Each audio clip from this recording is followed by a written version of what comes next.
নানি আমাদের বাড়িতে বেড়াতে আসার পর মা কত রকমের রান্নাই না করেছেন, কিন্তু একটা রেসিপি যেন বারবার করেও করা হচ্ছিল। এরই মধ্যে কয়েকদিন ধরে টিপ টিপ বৃষ্টি। মা বলছিলেন নানির পান সুপারিও প্রায় শেষ। একটা ছাতা হাতে নিয়েই বেরিয়ে পড়লাম বাজারের উদ্দেশ্যে। বাজারে গিয়ে প্রথমেই টাটকা কিছু সবজি নিলাম, এরপর নিলাম লম্বা কালো বেগুন, কয়েকটা লেবু আর এক প্যাকেট পোলাও চাল। নানি যেহেতু ফার্মের মুরগির ডিম খান না, তাই কয়েকটা হাঁসের ডিমও কিনে নিলাম। ফেরার সময় নানির জন্য পান সুপারি কিনতেও ভুললাম না। বৃষ্টির মধ্যে বাজার করে বাড়ি ফিরতেই প্রায় সন্ধ্যা হয়ে গেল। বাড়িতে ফিরতেই মা একটা হাঁড়িতে পোলাও চাল আর ডাল একসাথে ভিজিয়ে রাখলেন। বৃষ্টির দিনে গরম গরম ভুনা খিচুড়ির কথা শুনলেই মনটা যেন ভালো হয়ে যায়, কিন্তু ততক্ষণে অনেকটা রাত হয়ে গেছে। তাই মাকে বললাম আজ TQIU এর মাল্টি কুকারটা দিয়ে রান্না করা যাক। এই মাল্টি কুকারের সঙ্গে একটা স্টিমারও রয়েছে। আমি কুকারটি নিয়েছি TQIU এর ফেসবুক পেজ থেকে। ক্যাপশনে তাদের পেজটা অবশ্যই মেনশন করে দিচ্ছি। এইদিকে মা পেঁয়াজের খোসা ছাড়িয়ে কুচি করে নিলেন। হাঁসের ডিমগুলো ভালো করে ধুয়ে পরিষ্কার করে রাখলেন। এরপর মাল্টি কুকারটা অন করে প্রথমে দিলেন তেল গরম হতেই পেঁয়াজ কুচি দিয়ে সুন্দর করে ভেজে নিলেন। এরপরে দিলেন রসুন, তারপর এলাচ, দারুচিনি আর তেজপাতা। এরপর মা দিলেন আদা বাটা,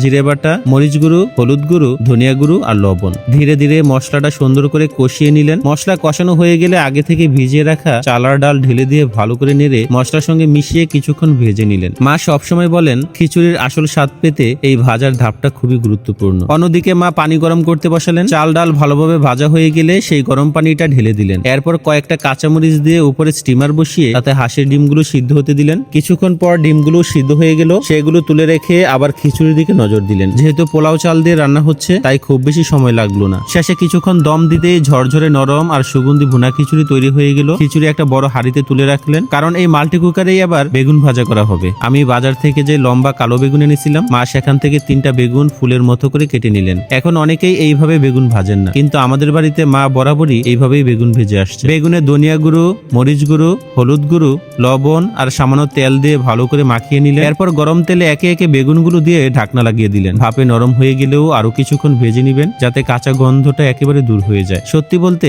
এই বেগুন ফুল ভাজা একবার খেলে বারবার খেতে ইচ্ছে করবে। বেগুন ভাজা তুলে রেখে একই তেলে হাঁসের ডিম, যারা আমার মায়ের রেসিপি ফলো করেন, আমি বলবো একবার হলো বেগুন ভাজা হয়ে গেলে তুলে রেখে একই তেলে হাঁসের ডিমগুলো হালকা করে ভেজে নিবেন। এরপর একই তেলে আবার পেঁয়াজ কুচি দিয়ে ভাজতে লাগলেন। পেঁয়াজ ভাজা হয়ে গেলে দিলেন মরিচ গুঁড়ো, হলুদ গুঁড়ো, ধনিয়া গুঁড়ো, লবণ আর সামান্য আদা বাটা ও জিরা বাটা। মশলাটা কষানো হয়ে গেলে ভাজা ডিমগুলো দিয়ে আরো কিছুক্ষণ নেড়ে নিলেন। যেহেতু ডিমটা ভুনা হবে, তাই ঝোলের পরিমাণটা খুব কমই দিলেন। শেষে 3টা কাঁচামরিচ ছড়িয়ে ঢাকনা দিয়ে কিছুক্ষণ রান্না করতেই ডিম ভুনাটা প্রস্তুত। সব রান্না শেষ হলে পরিবেশনের পালা। আপনাদের বাড়িতেও কি বৃষ্টির দিনে ভুনা খিচুড়ির সঙ্গে হাঁসের ডিম ভুনা আর বেগুন ফুল ভাজা হয়? অবশ্যই কমেন্টে জানাবেন। ভিডিওটি ভালো লাগলে শেয়ার করে দিবেন। আর যারা এখনো আমার পেজটি ফলো করেননি, প্লিজ ফলো করবেন কেপিস কুকিং ব্লগ।